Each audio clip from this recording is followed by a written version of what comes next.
In this session we're putting together the book of Leviticus and the book of Numbers, and I think the first thing to do is to confess that these two books are not easy reads.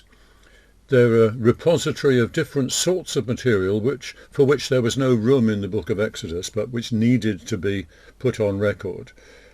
And what we're going to do, we're going to pick out some of the issues which arise in them. Two excerpts from Leviticus and one issue from the book of Numbers. So the first one from Leviticus. Leviticus is essentially a book of laws, an aside within the story of the Exodus, setting out many of the laws. These laws either were put together during the Exodus, in conscience there was plenty of time for doing such things, or they were written into the story later, and I suspect that most of them have their origins in the desert period. We're never quite sure at what stage they actually got written down. Some of the people who were most in need of a good grasp of the rules were, of course, the Levites, the men of the tribe of Levi. Some of them were the priests who took charge of the tabernacle, while others were their assistants. And the title Leviticus is just a Latin way of indicating that this is the book for the Levites. The three main issues in Leviticus are sacrifice, cleanness, and holiness. We'll look at those by turns. It might help us in the sacrifice study to put the sacrifices in Leviticus into some sort of categories, and these categories will overlap. But I'm first of all going to look at different types of sacrifice. You might find it helpful to have the handout in front of you if you scroll down below the picture in YouTube, and because that's got references alongside the various titles that I'll be using here.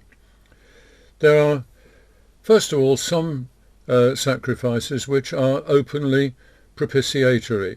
God has every reason to be displeased with us, so perhaps if we offer him the appropriate sacrifice, he will put his anger aside and treat us faithfully. The burnt offering at the beginning of the very beginning of Leviticus seems to be that sort of thing. Some of them are tributary. Simply because we belong to God, we owe him our lives, we pay tribute to him. This is symbolized and or focused in offerings such as tithes and firstfruits, tithes made directly to the priests and are the priest's main source of income, so they're not sacrifices.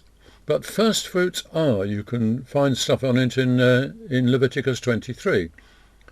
And notice that this passage not only tells you when to offer such a sacrifice, but it also tells you a lot about how to go about doing it. It starts creating a little bit of a liturgy for you to use when you do it. Some of the sacrifices are votive.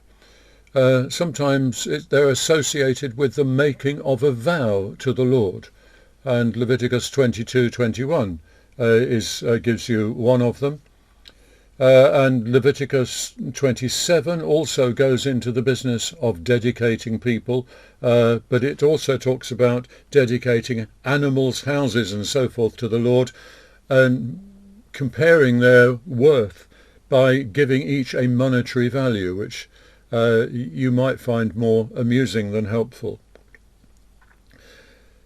Some of them are thanksgiving offerings. Sometimes the point of a sacrifice is simply to give thanks to the Lord. There's an example of that in Leviticus 7. And over and above all of those, there are free will offerings made over and above what the regulations call for, simply because someone wants to honour the Lord. Leviticus 7:16, for instance. Now, it should be noted that close in the background of Old Testament sacrifice is human sacrifice. At the time that we're dealing with in the creation of the book Leviticus, it was actually going on in tribes and nations around. Well, not surprisingly, the Old Testament is dead set against this practice. Look, for instance, at the beginning of Leviticus 20. One thing you should appreciate is this, that although we assume that any religion comes packaged with its own rules and regulations which should lift people's behaviour into a higher plane, the religion of the Old Testament was almost alone in the Middle East at the time in having a decent ethical component. The other neighbouring religions had no real ethical content, and so in particular they didn't have anything against human sacrifice. And it was a constant struggle for priests and prophets in ancient Israel to try to keep the people faithful to the covenant, when it would have been a lot easier and sometimes more attractive to them to follow the ways of the neighbouring peoples, some of whom lived in the same territory as they did. And this is very similar to our own situation today as being a minority faith in a pluralist society. So you might have some sympathy with them.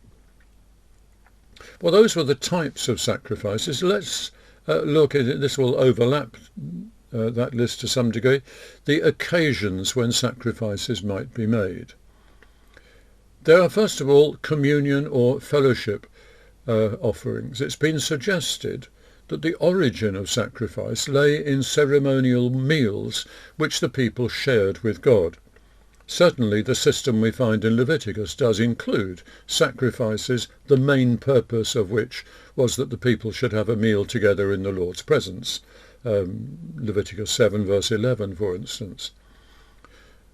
And this is very obviously in the background of our communion service, in which we celebrate the making of the new covenant.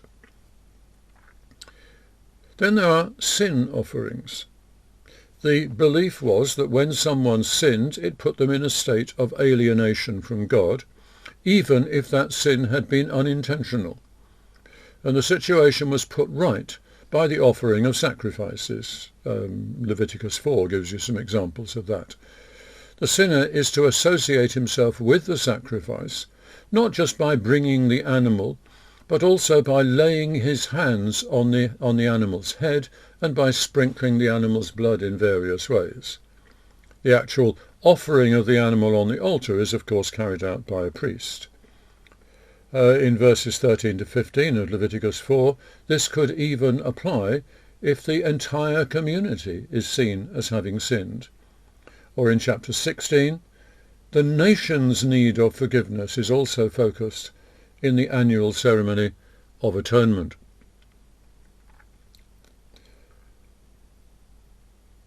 We ought to say something about the blood of the sacrifice. Leviticus 1:5, for instance. In several of the sacrifices, the animal's blood was sprinkled on the sides of the altar and or daubed on the horns of the altar, and they believed that the life of the victim was contained in its blood, so that what they did with the blood was as important to them as what they did with the flesh. If the victim was perfect of its kind, as it was supposed to be, then that perfection, that virtue, was seen as residing in the blood that was shed, and could be transmitted, perfection could be transmitted to people or things, rendering them holy. There's also a business of identifying with the sacrifice, Leviticus 1:4, for instance. The most common way in which the person offering the sacrifice would become associated with it was to lay hands on the victim's head. In the ritual of the scapegoat on the Day of Atonement, a similar ritual was used with the scapegoat, even though the scapegoat was not technically being sacrificed. Well, tied up with the business of sacrifice is the existence of priests. A priest is someone who occupies a position between man and God. He has an access to God which ordinary people don't have, probably by virtue of conducting certain ceremonies which only priests are authorized to do.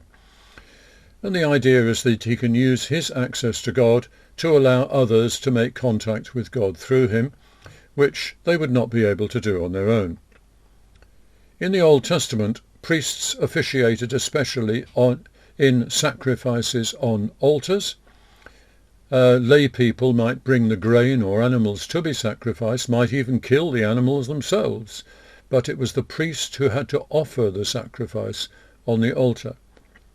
He had to be properly dressed for the occasion and properly purified by making sacrifices for himself and by avoiding contact with the unclean. He even had to belong to the right family. It was only descendants of Aaron who were allowed to be priests. Aaron was the tribe of Levi, and other Levites were allowed to be assistants to the priests. In later years, a reform of the priesthood was attempted by limiting it to the particular family of Zadok, the priest who anointed Solomon. Such priests were still around at the time of Jesus, but soon after that, in AD 70, Jerusalem and the temple were destroyed by the Romans. So from that time on, Jewish priests have had no possibility of conducting their priestly ministry. So the whole idea of priesthood has effectively died a death. But something happened in Jesus which made the priest's work irrelevant even before AD 70. I'll give you here a reminder of what we found in the letter to the Hebrews. When Old Testament priests offered blood sacrifices, they were using animals deemed to be perfect of their kind. The implied virtue of the perfect animal was an essential component of the effectiveness of the sacrifice. Regular sacrifices needed to be made every year. Occasional sacrifices were repeated every time someone was aware of being in a state of sin or uncleanness. So the effectiveness of Old Testament sacrifices was at best temporary. But on the cross, Jesus acted as a priest and offered his own body in sacrifice. Now he wasn't just a perfect animal, but a perfect man, even the perfect Son of God. So it's no surprise to find that the effectiveness of his sacrifice is much longer lasting. And Hebrews uses the little word hapax, meaning once and for all. This was the sacrifice to end all sacrifices in both senses. First sense that it was the best conceivable sacrifice, and that no further sacrifices were then necessary. Now, of course, if you don't need sacrifices as the centre of worship, therefore you don't need priests to conduct them. And the New Testament knows nothing of an order of some Christians who are priests. The New Testament speaks of Jesus as the great high priest, and of all Christians as a kingdom of priests or a royal priesthood, as in 1 Peter 2:9. The main historic churches, Orthodox, Catholic and Anglican, advertise themselves as built on the threefold ministry of bishops, priests and deacons. Well, the order of priests is then essential to their churchmanship, which is especially clear when it comes to the communion service, which they see as a sacrifice conducted by the priest on the altar, not just a dramatizing of the once-for-all sacrifice of Jesus, but something which makes that sacrifice happen again in the presence of the people. No one is permitted to conduct that sacrifice but a priest ordained by a bishop in apostolic succession. The sort of church that I go to has no truck with those sort of ideas because they seem to contradict what it says in the New Testament, and we prefer to stick with the New Testament. First note on this. In the kind of church I go to, priestly things in fact go on without our having an order of priests. I may do priestly things towards someone else, and just as likely they may do priestly things towards me, whenever we use our own access to God to minister to one another. And it's in connection with that that I often describe the ceremony of Christian baptism as ordination to the Christian priesthood. If you're a baptized believer, then you are a part of the Christian priesthood. Second note, the English word priest is in fact a contraction of the Greek word presbyteros, which means elder. The early church, as we know, appointed elders, but as the church, I would say, deteriorated into religion, those elders were treated as priests. This especially under the influence of imperial Rome, where the authority figure of a priest fitted the local culture and other religions had priests anyway, so in that culture a religion ought to have priests. When in Rome, do as the Romans do. In the Reformation there was an attempt on the part of the Church of England to undo that error by referring to clergy as presbyters. John Milton, bless him, observed, however, that new presbyter is but old priest writ large. It takes more letters to write the word, but the priestly mentality hasn't actually changed at all. And in our own times, the Church of England has tried a similar trick again by putting back the word presbyter in place of priest in their new service books. I didn't really intend this this first session on Leviticus to end with a bit of Church of England bashing, but most of it was more positive than that, and this is where we stop this first excursion into Leviticus.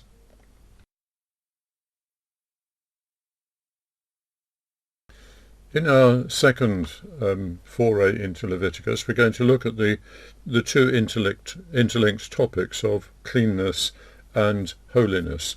Cleanness first. In Leviticus, we find a formal system for telling when people are ritually unclean and how they can put an end to their uncleanness. Avoiding contamination and being made unclean became something of an obsession, as uncleanness made it impossible for anyone to take part in worship. Remember the parable of the Good Samaritan, when the priest and the Levite avoided any contact with the man who had been mugged. The issue there was that they were on their way to Jerusalem to perform their duties in the temple, and any contact with blood would have rendered them unclean. They were probably there for a week's duties, and it would probably have taken them all of that week to get rid of their uncleanness by ceremonial processes. And in the parable, Jesus is showing the absurdity of this attitude in the face of a fellow human being's need. You might well recall, for instance, the prophecy of Micah 6, verses 6 to 8, in which Micah is making very much the same point a few centuries earlier. In the Old Testament, there grew up a tension, in fact, between the priests insisting on observing every detail of religious ritual and the prophets, who had a direct line to God independently of the ritual. Well, Micah was a prophet, so was Jesus. And the bit of Joel that we read at Pentecost prophesies that in the days to come, that is from Pentecost onwards, all believers will share the prophet's relationship to God. So sort of boo to the priests is the attitude as you move through the Old Testament and into the New. Leviticus 11 covers the issue of clean and unclean animals. I've never managed to work up any enthusiasm for this subject, especially as it's totally abandoned in the New Testament. Jesus in Mark 7 says that no unclean food can make someone unclean. What makes you unclean is the rubbish which comes out of your heart. And Peter had that extraordinary vision in Acts 10, in which he was told to disregard the issue of clean and unclean foods. For the record, it does seem as if the origin of the classification of unclean animals was to avoid any similarity with nearby pagan religions which preferred those animals. Anyway, the whole business of kosher food laws is based around these ideas. Leviticus 12 has the notion that a woman is unclean by virtue of giving birth, and chapter 15 has an echo of that for her monthly period. This too I find difficult to take seriously, and to this day the older Church of England prayer books still have a service for the churching of women to remove the uncleanness resulting from their having given birth. Chapters 13 and 14 take the idea of uncleanness into the area of infectious diseases. Well, this makes a lot more sense, although their appreciation of leprosy was inaccurate. It's not a skin disease and it's not all that infectious. But we can still respect their attempt at some sort of organised hygiene, where our idea of being clean is overlapping their ritual idea of being clean at this point. Well, let's move off cleanness onto the more positive view of holiness. In its origin, holiness is about being set apart for God and for what God wants. More or less by definition, God himself is holy in that he is utterly single-minded and totally pure. His holiness is awesome, even terrifying. Remember Isaiah in his call vision at the beginning of Isaiah 6. He says, "Woe is me! I am a man of unclean lips. I live among a people of unclean lips, and my eyes have seen the Lord, the God of hosts." Ouch. The mixture of the holy God and unholy people is likely to be explosive. God cannot be expected to tolerate the presence of the unholy. So the signs that we get that God does indeed tolerate the unholy are of necessity signs of God's grace, God giving us something we do not deserve. And of course the whole of the incarnation as an event is such a sign. But what we have in Leviticus is a turning of this notion of holy into a ritual concept, hedged about with rules and regulations, some of which don't travel very well over the centuries and into the New Covenant. In practice, a lot of holiness in Leviticus is a matter of avoiding becoming unclean, but it's not all as negative as that. Leviticus 17 to 25 is often referred to as the Holiness Code, and it contains what may be regarded as a design principle in 19 verse 2, that you must be holy because I, the Lord your God, am holy.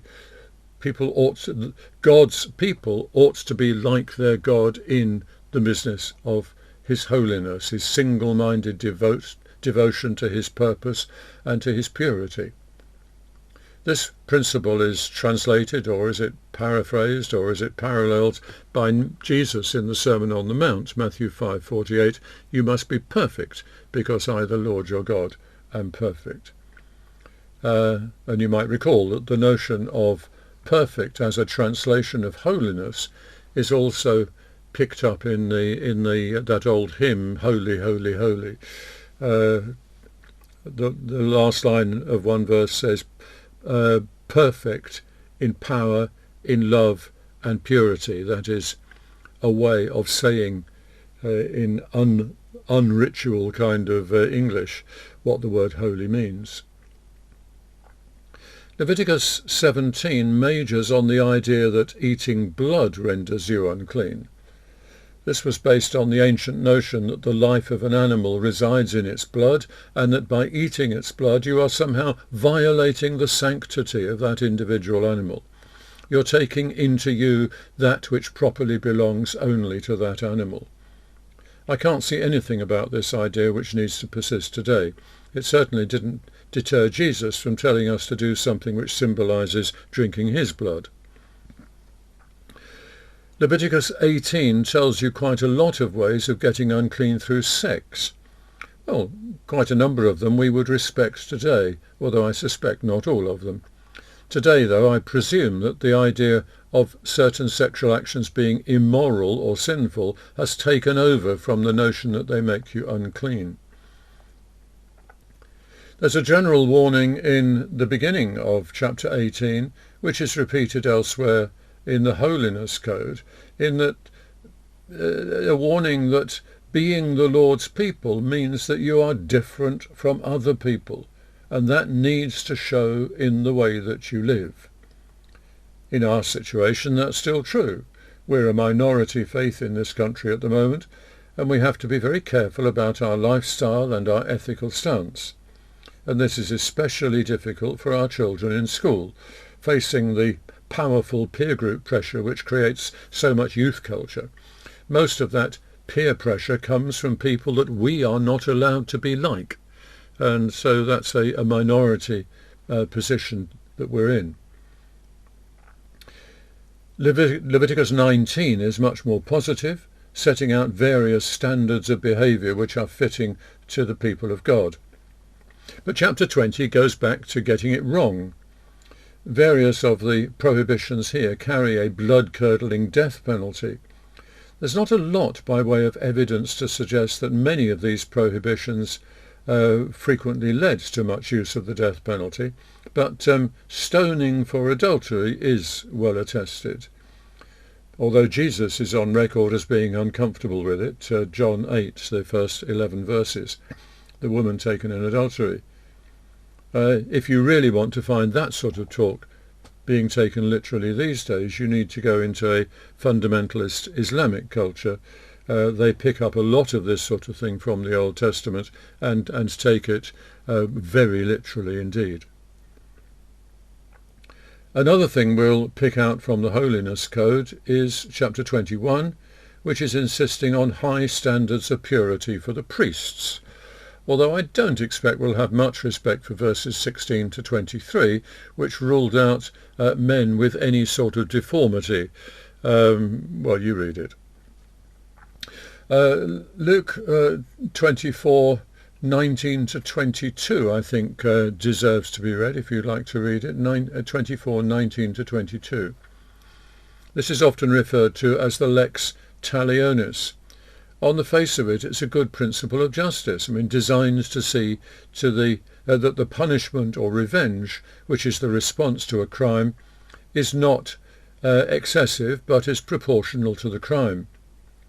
But then if you go to the updating of it in the Sermon on the Mount, Matthew 5, 38 to 42, if you'd like to read that, Jesus said, if you're the person responsible for getting your own back on someone who has wronged you, don't. Simple. Don't.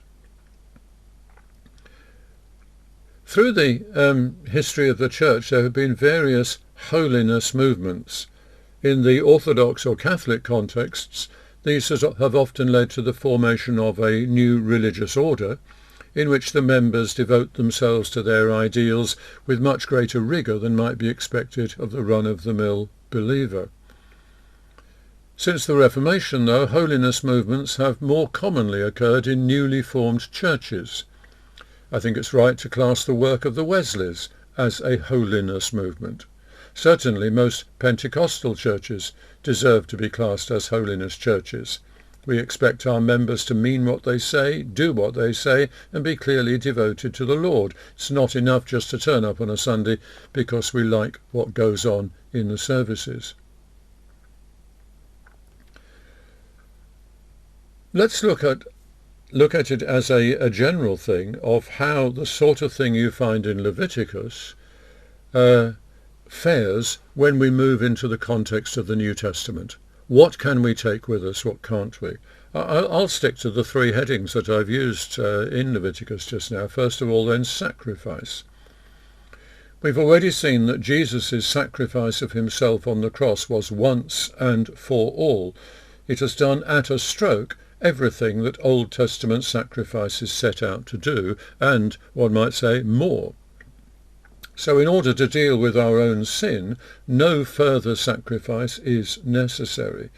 All we need to do is to accept the effectiveness of his sacrifice for us. For us, then, sacrifice has become a metaphor for giving up things that we'd rather keep, either in order to serve the Lord or to serve others for his sake. We don't need even that kind of sacrifice to deal with our sin, so it's taken on the nature of a voluntary love offering. Then, cleanness. Jesus has told us that we should be concerned with unclean rubbish in our hearts, rather than this ritual uncleanness that Leviticus is on about. Remember, when in the Bible context, it's talking about what goes on in our hearts. That, in their way of thinking, includes thinking as well as feeling. Thinking, feeling, deciding. All of that they referred to as going on in the heart. Well, again, you don't have to achieve a high standards in getting rid of the rubbish from your heart in order to qualify as a Christian. But you ought to want to excel in it once you are a Christian. In order to please the Lord, to show your love for the one who first loved you. And then holiness. On a lot of the holiness regulations, it's more important for you to take the idea of being holy than to observe every detail of how Leviticus says you ought to do it. Jesus has perfectly satisfied all the demands of the Old Testament law, and our status before the Father is the result of his perfection, nothing to do with our own paltry efforts. But when you serve the God who has given his Son to die for you, how could you accept being less than wholehearted in making your life over to him? How could you be less than fully determined to live lives that are holy? Well, that concludes our second episode looking in at Leviticus.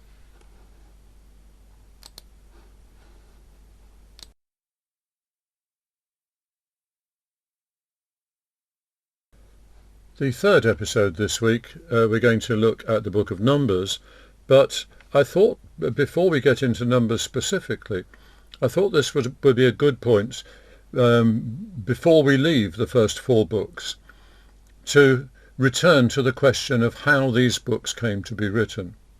I'm going to imagine that you're an A-level English student, and I'm going to get you to do some literary criticism. If you're working on your own, you've got to be a bit crafty about this. I'm going to be asking you to compare two Bible passages. So it's easiest if you've got two copies of the Bible and you can have them both open in front of you. And the first example, the two accounts of creation.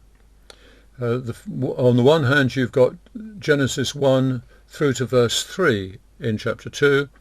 And the second account is the remainder of chapter 2.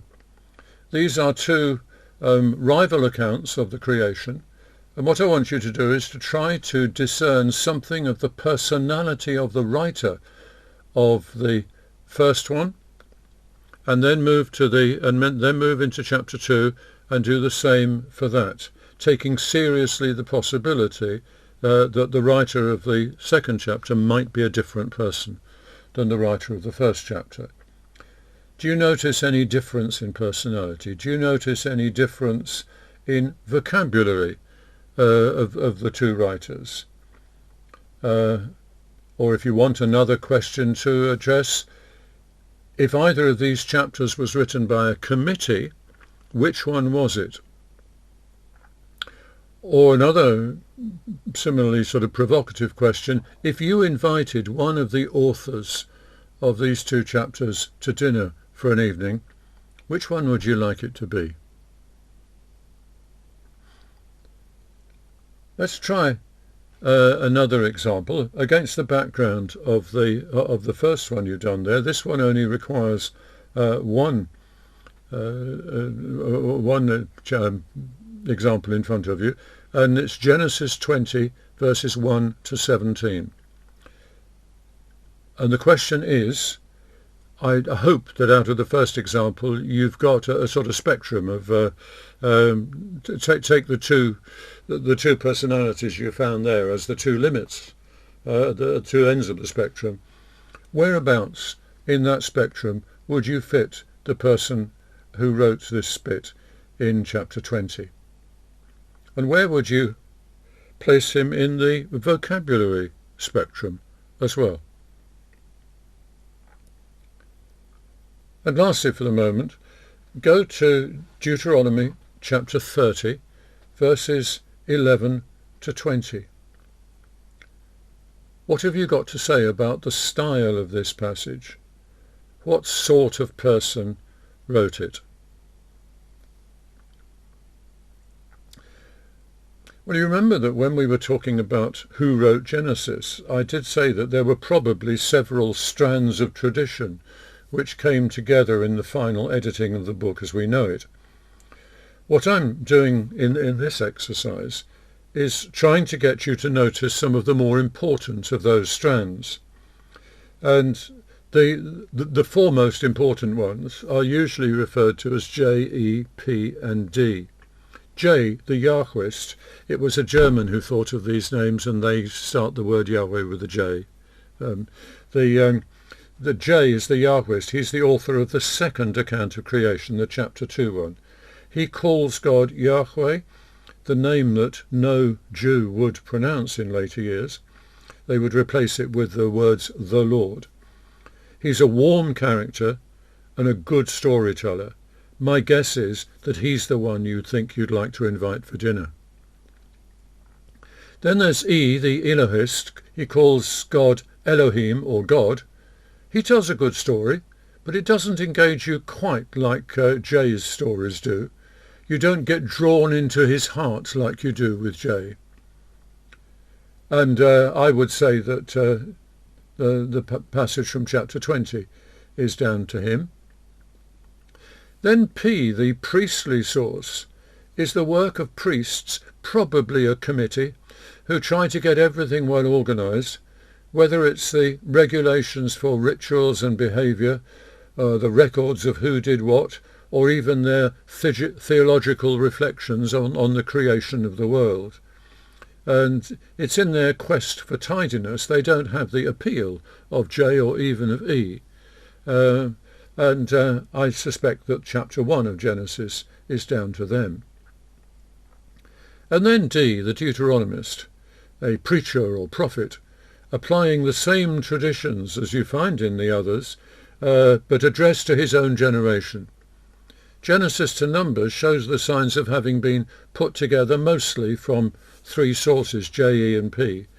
But Deuteronomy is much more of a unity. And my guess is that the editing work on Deuteronomy was done by the same person or persons who produced most of the material in Deuteronomy, because it's hard to pick out little editorial additions and asides that you can quite often find in the earlier books. Go back to the first 2 chapters of Genesis. The 2 accounts of creation there don't obviously match. It's not desperately hard to fit them together, but they don't fit themselves together. You have to do it. And my assumption is that when an editor combines these 2 accounts of creation, his respect for both of them was high. He treated them almost as if they were already scripture. And so he strung them together, probably quite conscious of the sort of slightly crunchy gear change as you move from one to the other, because he didn't want either to alter or to shorten either of them. From the time of Solomon up to the 6th century BC, the Israelites lived a settled life with the temple in Jerusalem as the focus of their worship. Then when Jerusalem was sacked by Nebuchadnezzar and the temple was destroyed, its inhabitants were taken away into Babylon and lived there in the first ghetto. It was then, incidentally, that the word Jews first used of them. They were the Judah people, which got shortened to Jews. Without their temple, they were at a loss to know how to worship. At first they thought it was even blasphemous to try to worship God within the impurity of a foreign land. And if you want to read Psalm 137, you get how they felt about that. But they were in Babylon for 60 or 70 years, some of them a century or more, longer than that. And over the years they invented a new way of worship. It was based on their gathering together. The Greek word for gathering is synagogai, and in later years these gatherings became known as synagogues. They did 3 things in their gatherings. They sang songs, they read scriptures and meditated on them, and they said prayers. In other words, they invented the sort of gathered church worship which the likes of us still use today. In order to use their songs and scriptures, they edited them into various documents, giving them a more usable form than the rather sort of patchy collection of bits and pieces that it appears they had at that stage. I think it's best to think of the book of Psalms as first being a single book, a single unified collection at this point.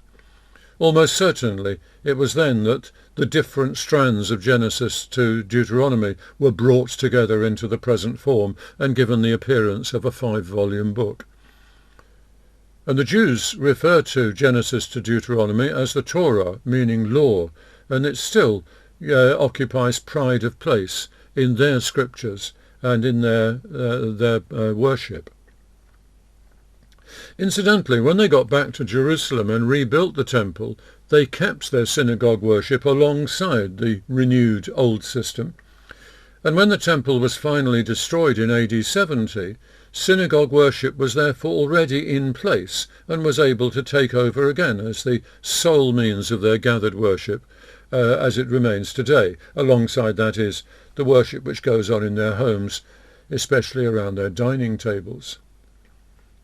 Well, I don't know what your attitudes are to the kind of ideas I've just been sharing here.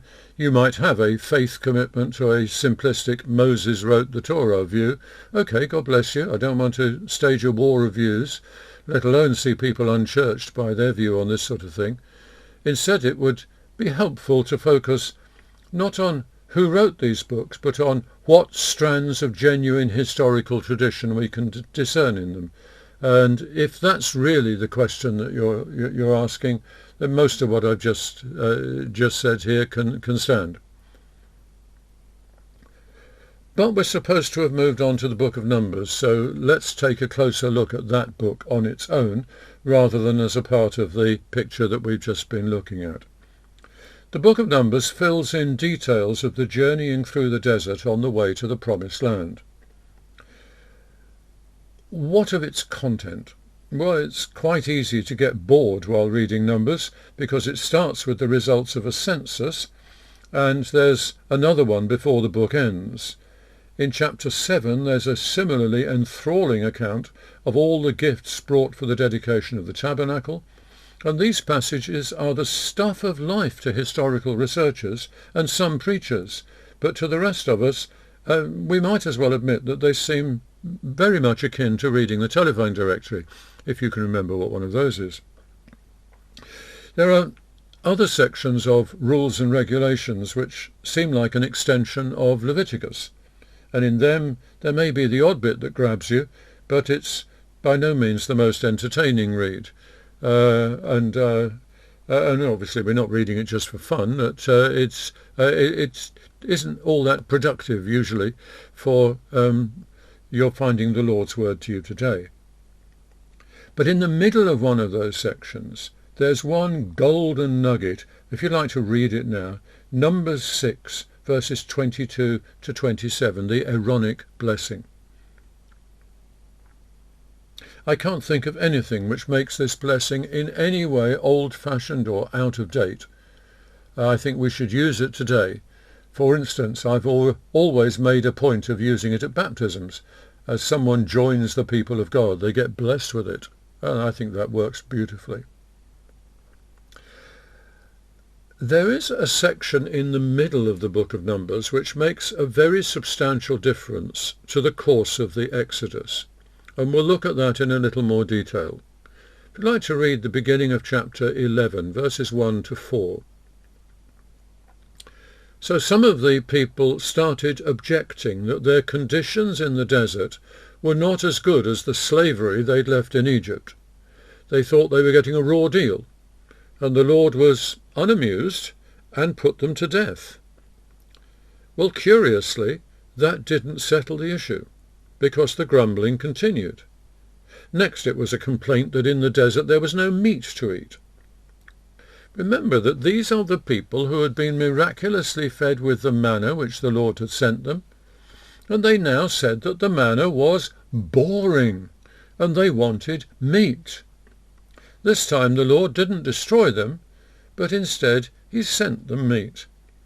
But listen to the annoyance in these words. If you read in chapter 11, verses 18 to 20, try reading it out loud, put a bit of oomph into it.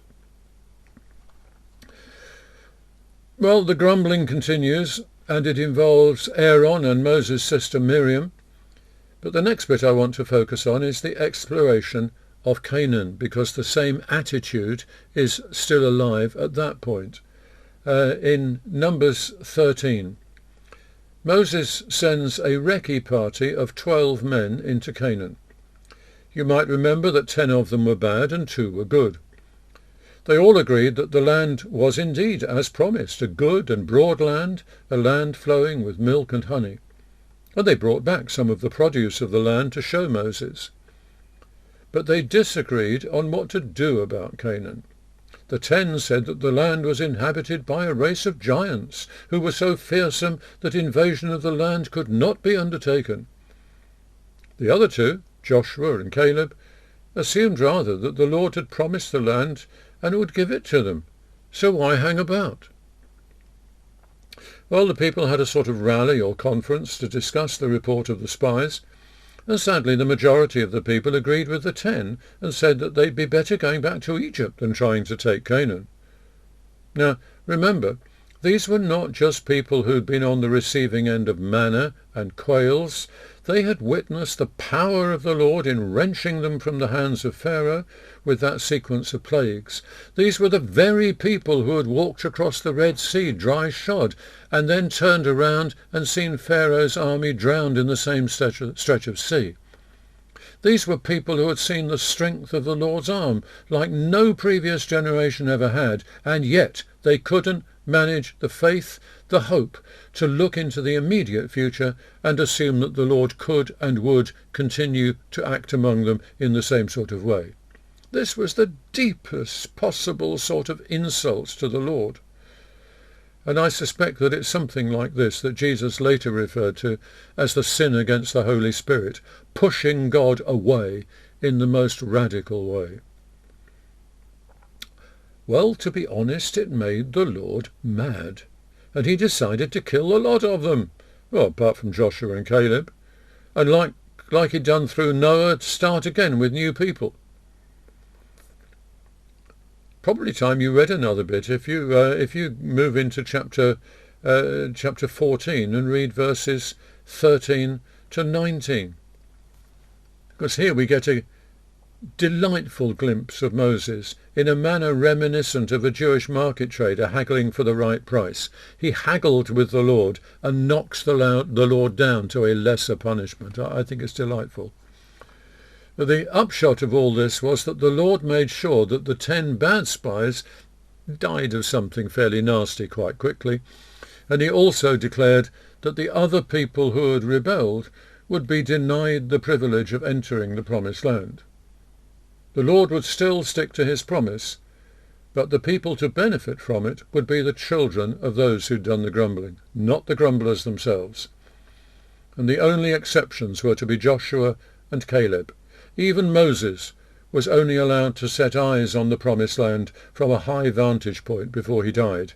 He was not allowed to enter it.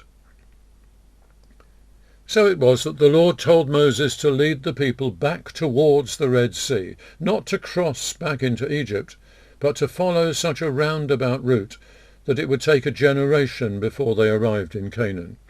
That was how it took the Israelites 40 years to walk about 300 miles. There's another general issue which I ought to mention sometime and might as well do it now. In Old Testament terms, it's the oddity that God chose to focus his relationship with mankind on this one particular people. The New Testament has a corresponding claim, and both in the Old Testament and the New Testament, the claim has been referred to by some people as the scandal of particularity. The New Testament version is that the destiny of the whole of mankind is settled by what happens to one particular man in one particular place at one particular time. Very particular. But let's stick with the Old Testament version for the moment. If you want to appreciate just how scandalous this is, try talking about it to a Palestinian Muslim. Ask them about the Jewish claims to territory, and they'll certainly say it's scandalous. But what the Old Testament says is that this is in fact the way that God exercised his sovereign choice to operate. It might be that if I ruled the world I wouldn't do it that way, but God did. And that's how the story goes, and it's out of that particular story that our story as Christians arises. Even if we feel that it's an odd way to run a universe, it's the way that gave rise to our faith, and we need therefore, I think, to trust the Lord that he wasn't totally up the pole when he committed himself to this particular course. Scandal of particularity, yes, it's very odd, sometimes embarrassing, but it does appear to be what lies behind the faith that we hold. Lastly, I want to look at Balaam. It seems that Balaam was a prophet who was not a part of Israel itself, but who did genuinely hear from the Lord and had high ethical standards. I'm going to be in chapter 22, but I'm not going to do much, if anything, by way of suggesting bits that you should read at the moment. Balak, king of Moab, a neighbouring foreign country, he's aware of the approaching Israelites and can easily see them as a threat to Moab and to his own position as king. He hits upon the idea of getting some genuinely godly man to put a curse on the Israelites to nobble them, and it seems that Balaam was the obvious choice. So Balak sent messengers to fetch Balaam. You might notice in verse 7 of chapter 22 that they take with them a fee for divination, and that proclaims that Balaam is something other than a straight Hebrew prophet. Hebrew prophets would never accept a fee for it. Well, Balaam prayed about it and sensed the Lord was forbidding him to go. The Lord told him that the Israelites were under his blessing, and if Balaam cursed them, he'd be directly opposing the Lord. Well, Balak then tried extra pressure, and at some point, which is ambiguous in the way the story is told, Balaam wrestled with the request and eventually went with them. On the way we have the hilarious incident with the donkey.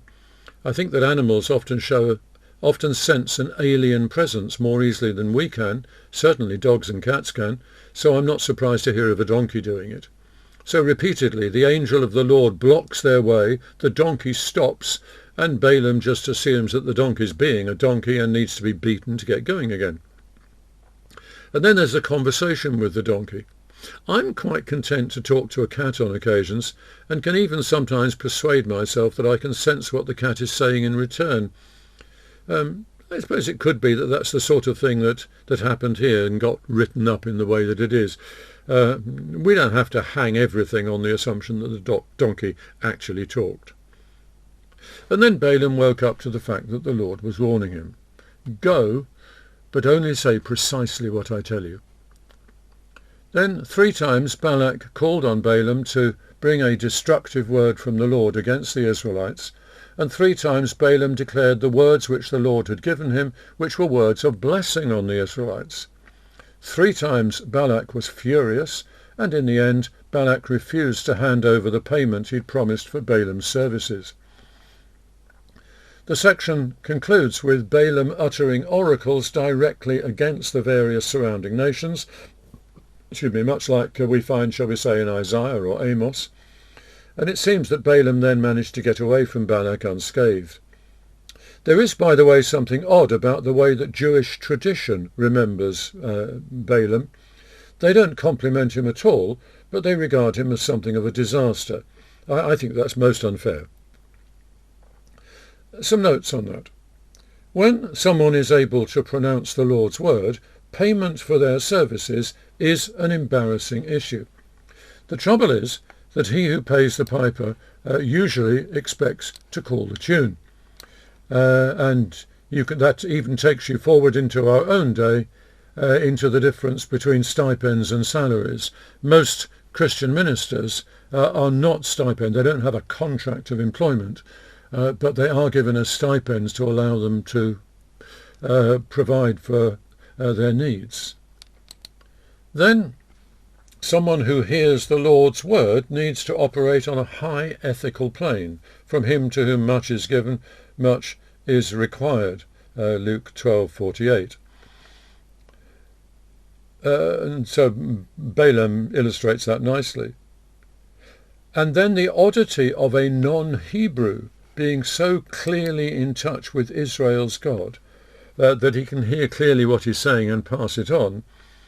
Although in the Old Testament only the chosen people had the right to call themselves those who belonged to the Lord himself was, of course, perfectly free to reveal his word to anyone he chose. Otherwise, how would the Magi have got into the Christmas story if he hadn't let them know what he was doing over in Bethlehem? Okay, what then about the theology of Leviticus and Numbers? What does it tell us about God? Well, clearly he expects to direct us in the way in which we live and worship. What does it tell us about us? That we ignore his commandments only at our peril, I suppose. But also that we then have to reappraise those commandments in the light of the New Testament. For instance, the letter to the Hebrews tells us that Jesus has once and for all satisfied all the sacrificial requirements of these books, so that we have the privilege of not having to perform the sacrifices ourselves, and yet of being able to live freely in the good of them. Or Paul says that we acquire the status of righteous, not as a result of our correctly obeying all the commandments, but as a result of our faith relationship with Jesus. So the moral demands of the commandments are still there, but they no longer function as a sort of tough examination threatening expulsion if we fail it. That being said, though, the claim that God's people should be holy is still there. And there's also a note specifically from Numbers to remind us and warn us that God's people can be revolting, but that the Lord himself remains faithful. We should learn then not to test the Lord's patience as much as those people did. Don't push him too far. Don't try to find out where the limits of his patience lie. That would not be a good idea. And that brings us to the end of this session's study.